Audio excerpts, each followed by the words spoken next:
가족들과 함께 모여서 평창 동계 올림픽을 시청하면서 지낸 것 같습니다. 세계의 기라성 같은 선수들이 좋은 기록을 낼 때는 와 하면서 감탄하기도 하고, 특별히 우리 선수들이 잘해야 될 텐데 실수할 때는 마치 우리 가족이, 내 사랑하는 사람이 내가 실수하는 것처럼 안타까워하기도 하고, 반면에 기대 이상의 또 좋은 성적을 거둘 때는 함께 박수치면서 기뻐하면서 지내온 것 같습니다. 장로님 기도대로 이제 남은 일정도 다음 주일이 폐막식인데, 그리고 물론 또 장애인의 그 올림픽이 또 이어지죠. 아무튼 계속 하나님께서 은혜 주셔서 어느 대회보다도 성공적인 그런 동계 올림픽이 됐으면 좋겠습니다. 우리가 명절을 맞으면 아무래도 음식을 잘 먹게 됩니다. 많이 먹게 됩니다. 장사도 먹여야 힘이 나는 것이죠. 일용할 양식을 통해서 우리의 육신의 건강을 지켜가듯이, 오늘 또 걸어간 주일 위로부터 주시는 하나님의 말씀을 통해서 우리 영의 건강도 잘 지켜가는 복된 한 해가 될 수 있기를 주님의 이름으로 축복합니다. 지난주일 우리가 말씀 여호수아의 두 번째 고별 설교의 서론의 말씀은 모든 것이 하나님의 은혜였다. 우리 찬송가 지금까지 지내온 것 주의 크신 은혜로다 라고 하는 것처럼, 여호수아가 설교에서 내 능력으로 산 것이 아니라 전적인 하나님의 은혜다, 이것을 강조했지요. 여러분, 하나님이 은혜를 주신다고, 하나님이 함께 해준다고 감나무 밑에서 감이 떨어지도록 기다리는 것은 그리스도인의 합당한 자세가 아니죠. 예컨대 전쟁이 일어난다면 뭐 하나님이 앞장서 싸워주시니까 승리하겠지, 이게 아니죠. 전쟁이 일어나면 마땅히 전쟁할 준비를 갖춰야 됩니다. 그리고 최선을 다해서 전쟁에 임해야 되죠. 하지만 전쟁을 할 때 어떤 무기를 의지하거나 인간의 힘을 의지하는 것이 아니라 하나님, 우리는 부족하니 하나님이 이 전쟁에 개입해 주시고 하나님이 도와주시고, 우리가 하나님을 의지하오니 우리의 연약함 가운데 하나님의 강함이 임하게 해 주셔서 승리할 수 있도록 도와주십시오.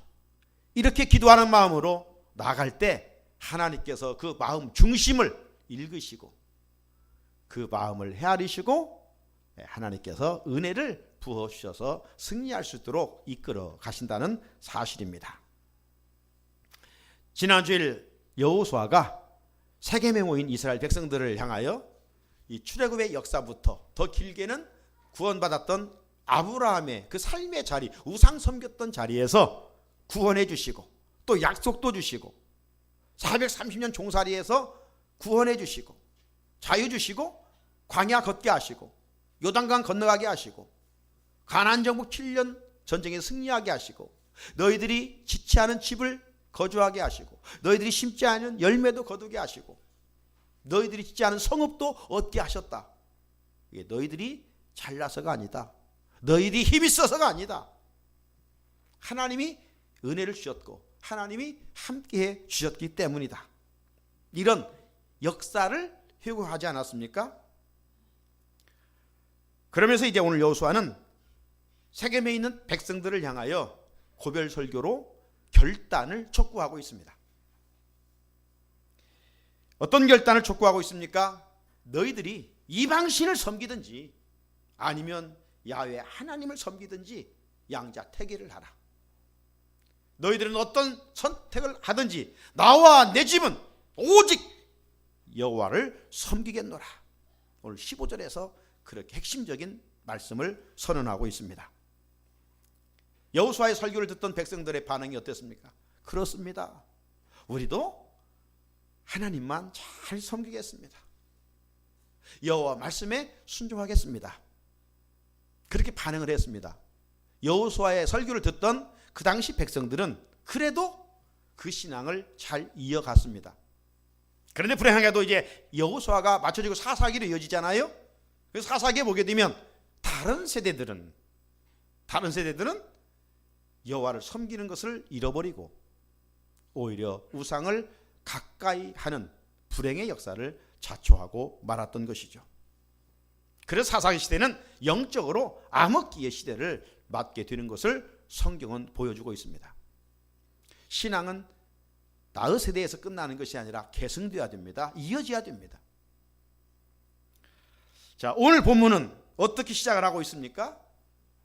오늘 읽은 13절에 14절의 말씀을 보게 되면 그러므로 이제는 여호와를 경외하며 이 말씀은 앞에 있는 1절과 13절을 포함하고 있는 말씀이죠. 두 번째 설교에 서론에 있는 말씀을 배경으로 하고 있습니다. 서론의 말씀의 핵심이 뭐라고 했어요? 이제껏 살아온 것이 지내온 것이 하나님의 은혜였다. 이제 은혜 받았으니 너희들이 어떻게 행동해야 될까? 너희들이 은혜를 입었으니 어떻게 앞으로 살아가야 될까? 여기에 대한 질문입니다. 이 질문에 대한 답을 이스라엘 백성들이 갖고 살기를 원하였습니다.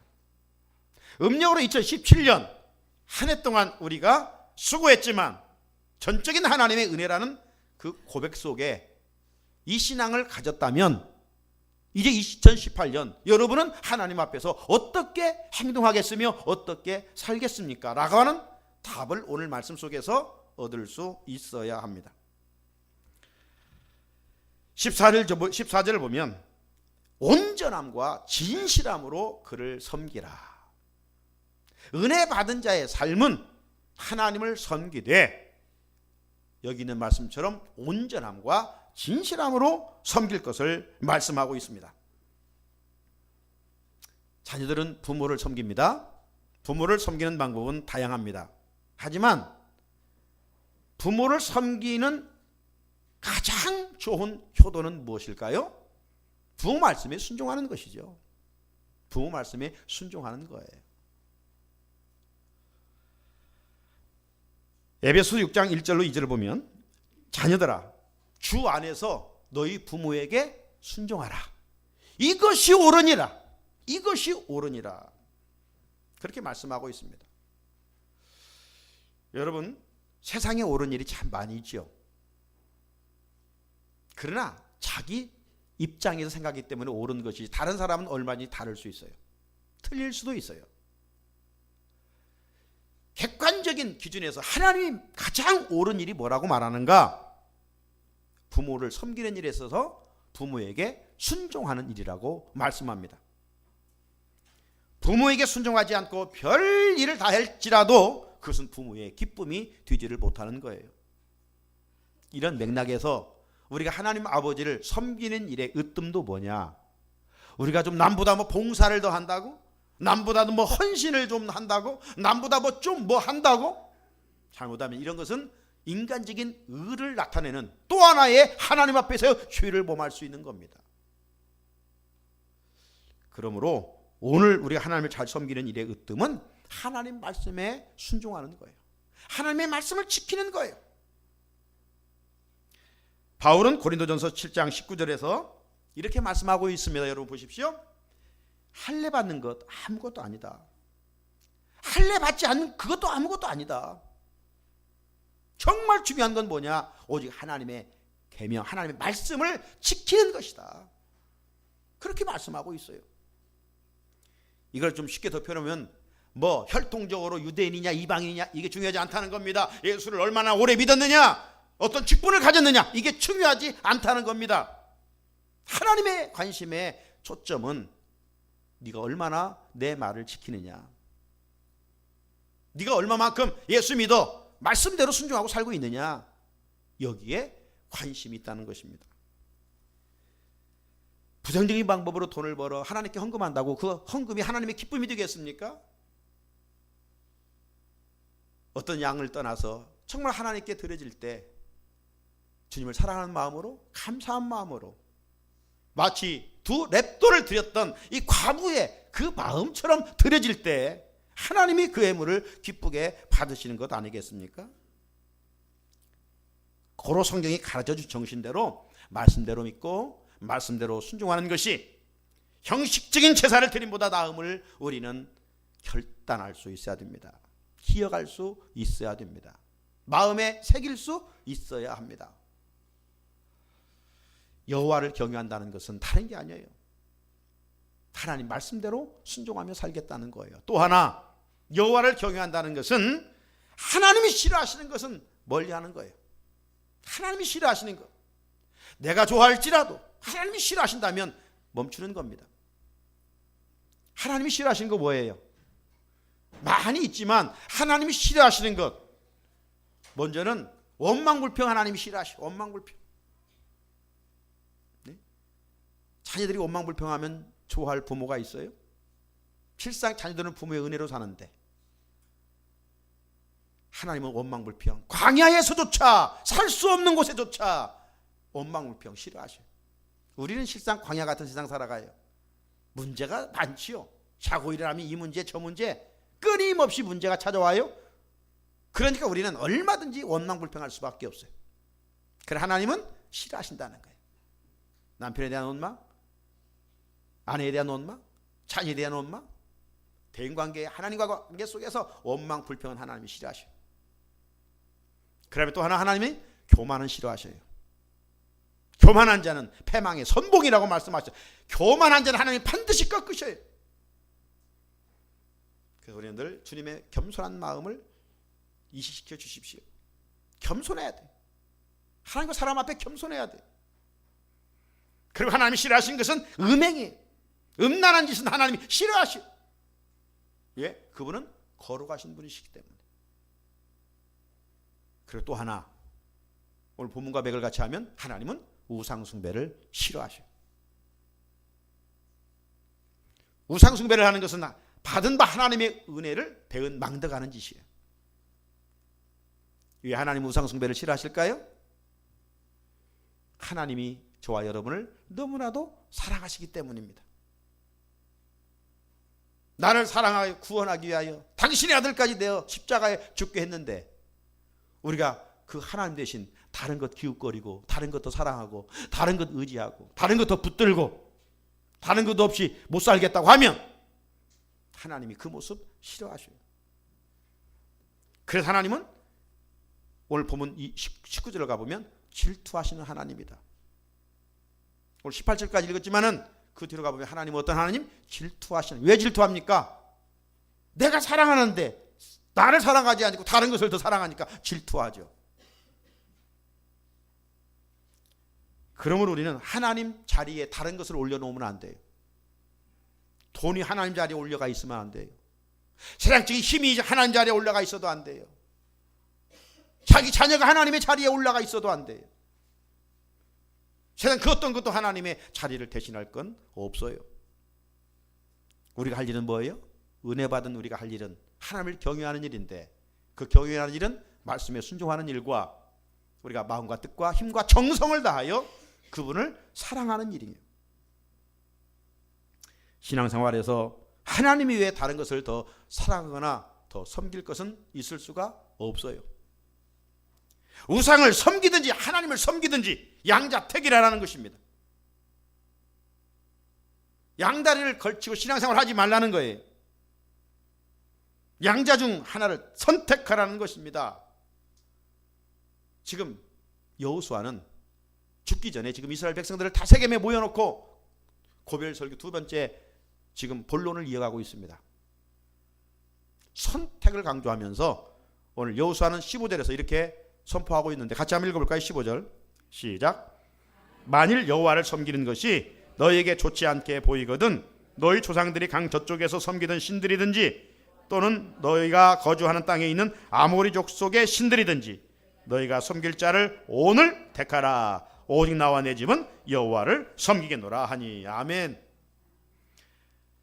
하나님을 섬기든지 이방신을 섬기든지 오늘 택하라는 거. 오늘 지금 택하라. 당장 택하라는 겁니다.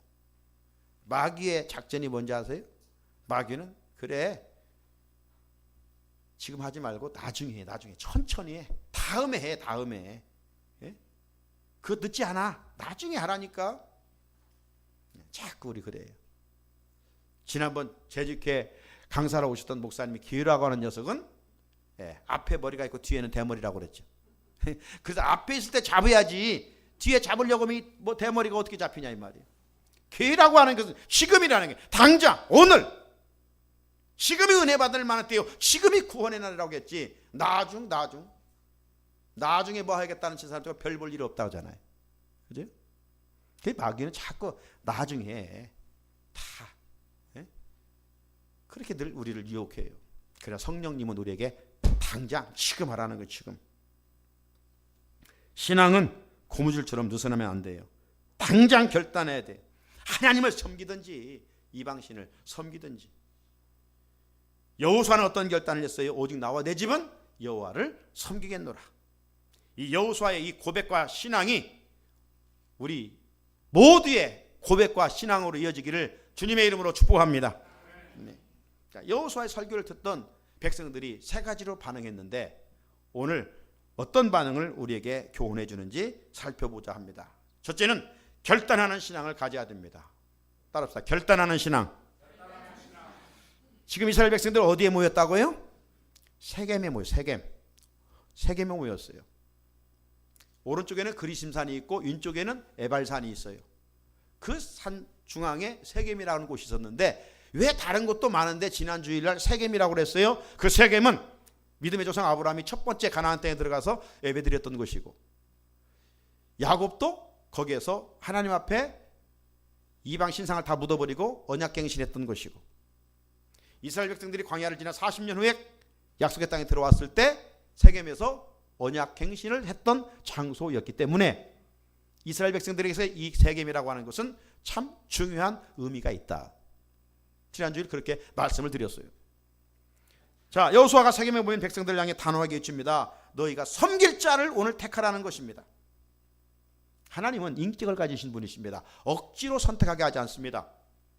우리에게 자유의 의지를 주어서 선택하도록 하십니다. 하지만 그 선택의 결과는 각자 책임지도록 하십니다. 아담과 하와에게 하나님이 에덴 동산에서 기쁨의 동산에서 살게 하셨지요. 그런 하나님이 그들과 언약을 맺으셨어요. 어떤 언약입니까? 너희들이 창세기 2장 17절에 보게 되면 너희들이 동산 안에 있는 모든 나무는 임으로 먹되 어떤 것은 먹지 말라고 그랬습니까? 선악을 알게 하는 나무의 열매는 먹지 말라. 네가 먹는 날에는 반드시 죽으리라.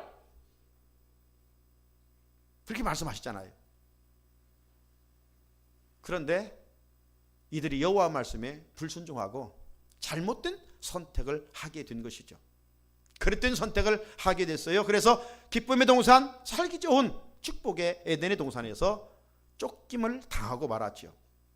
그 아담의 원죄는 오늘 우리 인간들에게 전해려 내려와 인간이 불행한 삶을 지금까지 살고 있는 것이죠. 어느 선전에 이전에 한순간의 선택이 10년을 좌우한다고 그랬어요. 선택의 중요성을 말하는 것이죠. 우리가 물건 하나 고르려도 선택하잖아요. 과일을 하나 구입하기 위해서도 이 과일을 살까 저 과일을 살까. 전자제품 하나를 구입하는데도 뭐 1년 쓰다 사용하는 것 끝나는 게 아니잖아요. 그래서 히트친 거 아닙니까? 한순간의 선택이 10년을 좌우한다. 그런데 우리가 섬김의 대상을 선택하는 일은 10년이 아니라 내 영원한 것을 좌지우지하는 거예요. 왜 우리가 여호와 하나님만 섬겨야 됩니까? 그분만이 참 신이시기 때문입니다. 그 밖에 모든 것은 사람이 만들어 놓은 거예요. 그렇게 눈이 있어도 보지 못하고 귀가 있어도 듣지 못하고 입이 있어도 말하지 못하는 것들이에요. 그래서 성경은 우상 숭배자를 어리석은 사람이라고 말하는 것입니다. 그럼에도 불구하고 어리석은 줄 알면서도 왜 섬깁니까? 그만큼 인간들은 종교성이 있기 때문이라고 늘 반복해서 말씀을 드리죠. 많이 배웠다고 고사 안 지냅니까? 점집 안 찾아갑니까? 왜 찾아가요? 못 배웠기 때문에 그래요? 아니에요. 하나님을 알지 못하면 하나님 대신 무언가를 찾고 의지하려는 인간의 하나님이 심어놓은 영혼을 사랑하는 마음이 그들에게 있기 때문에 그래요. 그들이 지금 방향을 잘못 잡은 것이죠. 초점을 잘못 잡은 것이죠. 열왕기상 18장에 보게 되면 엘리야 시대 이스라엘 백성들이 신앙의 중간지대에서 아주 미지근하게 서 있었습니다. 하나님의 사람 엘리야가 그 모습을 보면서 마음이 아팠어요. 마음에 고통이 찾아왔어요. 그래서 엘리야가 백성들에게 신앙의 결단을 하도록 촉구하지 않습니까? 이른바 갈멜산 영적 전쟁이죠. 당시 유대나라는 아합 왕이 통치를 하고 있었습니다. 근데 이 아합 왕이 하나님을 섬기지 아니하고 우상인 이 바알을, 아세라를 섬겼습니다. 그래서 엘리야가 아합 왕을 찾아가지요. 영적 전투를 한번 합시다. 누가 참 신인지 백성들 앞에서 한번 내기를 해봅시다. 그러니까 아합 왕이 오케이를 했죠. 의견을 받아들여서 바알과 아세라 선지자서 850명을 갈멜산으로 불러 끌어들이죠. 여호수아도 엘리야도 그 백성들을 전부 갈멜산으로 모이게 했습니다. 그리고 거기에 제단을 만들고 거기에 송아지를 올려놓고 신을 불러 응답하는 신이 참 신인 것을 내기를 했죠. 그 엘리야가 나는 혼자니까 너희들이 선지자가 많으니까 너희들이 신을 부르라. 그래서 저들이 아침부터 정오를 지나고 해질 때까지 바알이여 불러응답하소서. 응답하자니까 엘리야가 조롱했지요. 너희들이 신들이 지금 잠을 자나 보다, 졸고 있나 보다, 더 큰 소리로 외쳐보라고. 그러나 아무리 저들이 외쳤지만 바알은 응답이 없었습니다. 그래서 무너진 제단을 다시 엘리야가 수축하고 거기에 도랑까지 파고 거기에 불의 상극인 물을 막 가득 부었지요. 그로 하나님을 향해서 부르짖습니다. 하나님이여, 이 제단에 불로 응답하소서. 그 결과는 우리는 잘 알고 있습니다. 열왕기상 18장 38절을 보면 이에 여호와의 불이 내려서 번제물과 나무와 돌과 흙을 태우고 또 도랑에 물을 핥은지라. 할렐루야. 불로 임한 광경을 본 이스라엘 백성들이 그때 그렇게 고백합니다. 여호와 그는 하나님이시로다. 여호와 그는 하나님이시로다. 반복해 참 신이심을 고백하게 되는 것을 볼 수가 있습니다. 사랑하는 성도 여러분, 신앙은 뭡니까? 결단입니다. 신앙은 결단이에요. 둘 사이에서 머뭇거리면 안 됩니다. 세상과 하나님을 겸하여 섬길 수 없다고 그랬습니다. 세상과 물질을 겸하여 섬길 수 없다고 그랬어요. 신앙의 중간지대는 있을 수가 없어요. 하나님이면 하나님, 우상이면 우상이에요. 둘 중에 하나를 선택해야 됩니다. 하나님이냐 우상이냐, 천국이냐 지옥이냐, 하나님이냐 물질이냐, 둘 중 하나를 선택해야 됩니다. 우리들 가운데 예수 믿는 것이 고리타분하게 여겨지거든 신앙을 포기하고 세상 쾌락에 빠져 살다가 지옥 가면 되는 거예요. 선택하면 되는 거예요. 그것이 무섭고 싫다면 신앙생활을 바로 하라 이 말이에요. 제대로 하라 이 말이에요. 내 생각대로 믿지 말고 하나님 말씀대로 믿으라는 거예요. 미지근하게 믿지 말고 뜨겁게 믿으라는 거예요. 뜨겁게 첫사랑을 회복하고 믿으라는 거예요. 미지근한 온도에서는 세균이 가장 잘 번식한다고 하지 않습니까? 미지근하게 믿어보세요. 원망 불평이 믿지 않는 자보다 많아요. 어설픈 신앙은 그 종교인이 되어서 원망 불평 교만의 모습으로 가득 찰 수밖에 없어요. 그러므로 살아계신 하나님이 믿을 바에는 하나님이 살아계심을 믿는다면 하루를 믿어도 제대로 믿고 바로 믿고 칭찬받을 수 있도록 믿어야 된다 이 말이죠. 예수님이 십자가에 달리기 전에 빌라도 법정에서 빌라도가 바라바냐 예수냐 바라바냐 누구를 석방해야 되냐 했을 때 무리들은 강도 바라바를 석방해 달라고 그랬어요. 저 예수를 십자가에 못 박아 달라고 그랬어요. 저들의 잘못된 선택으로 그 백성은 2000년 동안 나라를 잃고 사는 불행한 일을 맞을 수밖에 없었습니다. 한순간의 선택이 2000년 동안 나라를 잃어버리는 그런 일들을 가져온 것이죠. 빌라도 총독도 마찬가지입니다. 예수를 신문한 결과 3번씩이나 죄가 없는지를 분명히 그 입으로 시인했지만 자기 총독 자리를 지켜가기 위해서 진실을 이면한 채 양심을 짓밟는 행동을 하지 않습니까? 그래서 오늘 우리는 사도신경을 할 때마다 빌라도에게 고난을 받으사 십자가에 못 박혀 죽으시고, 분명히 예수는 내 죄 때문에 죽으셨는데 그 장본인은 빌라도라고. 한순간에 잘못된 선택이 오늘날 지구촌에서 사도신경을 하는 사람마다 누가 예수를 죽였느냐? 빌라도가 죽였다는 겁니다. 잘못된 선택이 얼마나 큰 고통을 가져오는지 우리는 기억해야 됩니다.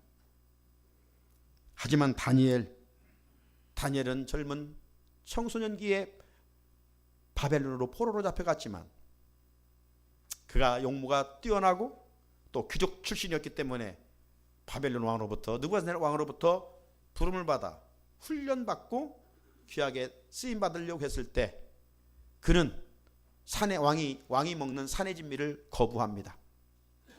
우상에게 드려진 제물로 자신을 거룩성이 훼손되는 것을 원치 않았습니다. 그리고 끝까지 그는 하나님을 두려워하며 채소로 식물을 대신해서 먹으면서 오히려 그 얼굴빛이 고기를 먹었던 우상의 그 제물을 먹었던 자들보다 더 하나님이 건강하게 만들어주지 않았습니까? 만약 다니엘이 그 세 친구들과 더불어 우상을 선택했다면 그는 성경에 기록된 인물이 될 수가 없을 것 아니겠습니까? 신앙은 뭡니까? 결단이요, 신앙은 선택입니다. 신앙의 양심을 버리는 선택을 우리가 해서는 아니 되겠죠. 신앙은 결단입니다. 둘째는 고백하는 신앙을 가져야 됩니다. 합시다. 고백하는 신앙. 18절 끝에 우리도 여호와를 섬기리니 그는 우리의 하나님이십니다. 하나님 앞에서의 결단이 마침내 신앙 고백으로 이어지고 있습니다. 여러분, 결단은 하나님과의 만남의 순간이라면, 내가 이제 하나님 섬기겠습니다, 이 결단은 하나님과 만남의 순간이라면 고백은 그 만남을 지속시키는 사랑의 표현인 것입니다. 남녀간 사랑도 그렇지 않아요? 남녀간 사랑도 내가 이 여자, 이 남자 내가 선택하고 또 사랑함으로 결혼을 하잖아요. 그러니까 결혼한다고 그 사랑이 자동적으로 계속 이어집니까? 사랑의 고백이 어떤 모습으로라도 이어질 때 그 사랑의 지속성으로 인해서 건강한 가정생활, 건강한 가정을 지탱해 갈 수 있는 것이죠. 영적인 이치도 마찬가지예요. 나와 주님과의 관계를 바로 알고 살아야 돼. 나와 주님과의 관계. 나에게 있어서 주님이 누구입니까? 그분은 나의 구주이시죠. 예수님은 내 구주이십니다. 이 바른 고백이 우리에게 늘 있어야 됩니다. 만약 예수님이 내가 믿고 의지하는 여러 것 중에 하나라고 한다면 올바른 관계를 끝까지 이어갈 수가 없어요. 때에 따라서는 이것 의지하고 때에 따라서는 저것 의지하고, 그런 신앙은 뿌리채 흔들릴 수밖에 없는 것이죠. 한 남자가 동시에 여러 여자를 사귄다면 그것이 정상입니까? 잘못된 것이죠. 주님과 나와의 관계도 그렇습니다. 우리의 구원자는 오직 한 분, 구주이신 예수 그리스도밖에 없어요. 그래서 예수님은 제자들을 3년 동안 훈련시킨 다음에 예루살렘으로 내려가기 전 저 북쪽 가이사랴 빌립보에 가셔서 제자 수료식을 합니다. 사람들은 나를 누구라 하느냐? 첫 번째 질문에 관심이 없으셨고, 두 번째 질문이 그러면 3년 동안 너희들은 나를 따라다녔는데 너희는 나를 누구라 하느냐? 그때 베드로가 마태복음 16장 16절에서 주는 그리스도시요 살아계신 하나님의 아들이십니다, 이렇게 고백을 하니까 예수님이 너무 기분이 좋았어. 그래서 바요나 시몬아, 네가 복이 있다, 복이 있다. 물론 네가 혈육으로 안 것이 아니고 성령께서 그것을 알게 하셨는데 정말 너희 복이 있다. 내가 천국 열쇠를 내게 주노라. 천국 열쇠를 내게 주노라. 여러분, 누가 천국 갑니까? 교회 출석하는 자가 천국 가는 게 아니라 예수님을 바로 믿고 고백하는 자들이 천국 들어가는 거예요. 그래서 바른 신앙 고백, 우리가 사도신경을 왜 합니까? 그 시대에 신실한 고백이죠. 전능하신 하나님을 믿고 구속주 예수님을 믿고 나와 함께하신 성령님을 믿는다는 것, 이 성삼위 하나님에 대한 고백을 우리는 주일마다 그래서 하는 거예요. 예수님이 나의 구주이십니다. 이 고백이 날마다 우리 안에 맥박이 뛰듯이 뛸 때 우리 주님과 바른 관계를 이어갈 수가 있습니다. 정말로 우리는 주님의 신부로서 신랑이신 주님께 날마다 이 고백을 하는 거예요. 주님 사랑합니다. 주님은 내 구주이십니다. 내 인생의 전부이십니다. 주님은 나의 선한 목자가 되어주시고 주님은 나의 길이요 진리요 생명이십니다. 나는 주님 없이 살 수 없습니다. 주님 저의 연약함을 아시지요. 주님 나와 함께 하십시오. 이런 사랑의 고백이 있을 때 돈독한 관계를 이어갈 수 있어요. 진정한 신앙은 입술과 삶으로 고백되어지는 것입니다. 끝으로 약속하는 신앙을 가져야 됩니다. 따라합시다. 약속하는 신앙. 결단한 신앙을 넘어서 고백하는 신앙으로. 여기서 멈추면 안 돼. 고백하는 신앙을 또 넘어서 약속하는 신앙으로 가야 돼요. 오늘 여호수아가 오직 나와 내 집은 여호와만 섬기겠노라 이렇게 선포했을 때 백성들도 16절에서 그렇게 반응했습니다. 백성이 대답하여 이르되 우리가 결단코 여호와를 버리고 다른 신들을 섬기지 아니하오리니. 지금 백성들이 갈팡질팡해요. 하나님을 안 섬긴 게 아니에요. 하나님을 섬긴다고 하면서도 눈에 보이는 것, 삶의 자리에서 더 의지하고 찾고 그것이 하나님인 것처럼 살아니까 그 모습을 보고 여호수아가 안타까운 것이죠. 그 모습 보고 그냥 숨을 거둘 수가 없었어요. 그래서 하나님 앞에 약속하는 신앙을 지금 촉구하고 있는 것입니다. 너희들 나와의 약속이 아니다. 하나님과의 약속이다. 하나님만 섬겨라. 이것이 너희들이 영원히 사는 길이다. 그러니까 백성들이 그러겠습니다. 우리가 여호와를 버리지 않겠습니다. 진실로 이제 두 마음 품지 않고 하나님만 섬기겠습니다. 즐거운 마음으로 약속했어요. 그러면서 백성들이 이유까지 되면서 오늘 뒤에 2절 17, 18절 말씀을 보게 되면 왜 우리가 하나님 섬겨야 되는지 자기들이 이야기를 합니다. 왜 그들이 섬겨한다고 말합니까? 하나님께서 우리 조상들을 인도하여 애굽의 종되었던 자리에서 구원해 주시고 여기까지 인도해 주셨습니다. 그리고 우리 목전에서 다양한 이적까지 베풀어 주셨으니 우리가 하나님만 섬겨야 됩니다. 하나님이 이렇게 저렇게 보호해 주셨기 때문에 우리가 이제 하나님만 섬기겠습니다. 지나온 길을 인도하셨고 아모리 족속을 우리 앞에서 쫓아내 주셨기 때문입니다. 이들이 이제 받은 바 은혜를 막 고백하는 거예요. 이제는 더 이상 다른 신을 쫓지 않겠습니다. 진심으로 하나님만 섬기겠나라 약속을 했어요. 사랑하는 성도 여러분, 약속은 왜 합니까? 약속은 지키기 위해서 하는 것이죠. 지키기 위해서. 우리는 주일마다 강단에서 선포되는 하나님의 말씀을 듣고 결단합니다. 그리고 말씀대로 살겠다라고 다짐합니다. 약속합니다. 하나님이 우리에게 주신 말씀들이 어떤 말씀입니까? 우리 본능 속에는 미움이 자라고 있는데 미움 대신 그것은 너의 뼈를 상하게 하는 거니까 사랑하며 살아라. 그래서 세계명 주셨으니까 그렇습니다. 하나님 영적 세계명에서 들려주신 말씀대로 사랑하며 살겠습니다. 나도 허물이 많아 용서받아야 되는데 다음에 남의 허물 들춰내지 아니하고 남의 허물이 있으면 용서하며 살겠습니다. 하나님 말씀이라면 내 생각대로 아니라 정말 철저하게 순종하며 살겠습니다. 교만한데 뿌리를 뽑아내 주시고 주님 닮아 겸손하며 살겠습니다. 우리 주님 섬김을 발휘할 뿐이지만 섬김받지 아니하고 오히려 섬기셨던 것처럼 주님의 마음 주님의 심장 내 안에 주셔서 저도 가정에서 교회 공동체 안에서 삶의 자리에서 직장에서 다른 사람을 섬기며 살겠습니다. 그러면서 그리스도의 향기를 드러내며 살겠습니다. 하나님 어렵다고 겉받치고 낙심하지 않고 소망이 하나님이 주신 힘으로 소망 가운데 살겠습니다. 금년피고처럼 행동하기 전에 기도를 씌우며 살겠습니다. 주님이 오신 것은 잃어버린 자를 찾아 구원하러 오셨다는데 주님 저에게도 이 안에 영혼권의 열정을 가지고 살겠습니다.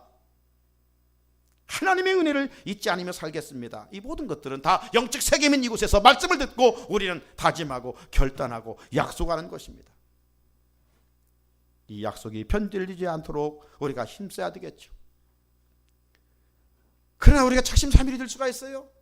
우리가 지난 한 40여일 동안 양력으로 살아왔는데 우리의 새해 첫 소원들, 다짐들이 작심삼일된 것들이 있잖아요.